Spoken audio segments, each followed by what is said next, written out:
Hello, আজকে আমরা বানাতে চাচ্ছি হালিম। প্রথমে একটা পাতিলের মধ্যে গরম ফুটন্ত পানি দিবা, তারপর ওটার মধ্যে হালিম মিক্সড মশলা যেটা রাঁধুনি সেটা দিব। হ্যাঁ, এটা আমার আম্মু বানাইতেছে, আমি বানাইতেছি না, ঠিক আছে? তারপর নাড়া নাড়া নাড়া এরকম হয়ে যাবে, দেখো।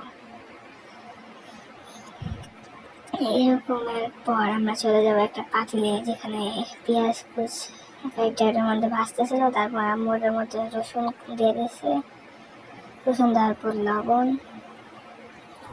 দিয়ে কিছুক্ষণ ভাজতেছে। তারপর দিয়ে দিয়েছে রাঁধুনি মশলা, যেটা দেওয়া লাগে প্যাকেটের মধ্যে কয়টা থাকে জানি না, আমি আম্মু দিচ্ছে এর জন্য। তারপর এটাকে নাড়া নাড়া নাড়া নাড়া নাড়া ঠিক কিরকম হয়ে যাবে দেখো, এরকম হয়ে যাবে। দেখো, এটা আমার প্রথম ভয়েস রেকর্ড, তাই আমি ভালোভাবে বলতে পারতেছি না, পরের বার ভালোভাবে বলবো। এরকম নেওয়ার পর এরকম টেক্সচার হয়ে যাবে কিছুটা। আমার লাইটের অনেক প্রবলেম, তাই ওটাকে বাদ দিও। তারপর এখানে আমি মাংস দিতেছি, তোমরা চাইলে গরুর মাংস দিতে পারো, কিন্তু আমি দিয়েছি মুরগির মাংস, ঠিক আছে? যতই না আমি জানি না। তারপর আবার নেড়ে নিছে, নেড়ানোর পর যে প্রথমে যে মশলাটা দিয়েছিল গরম ফুটন্ত পানির মধ্যে, ওটা ঢেলে দিয়েছে এটার মধ্যে।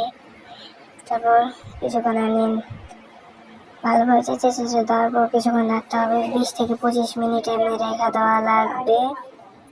তারপর এরকম হয়ে যাবে।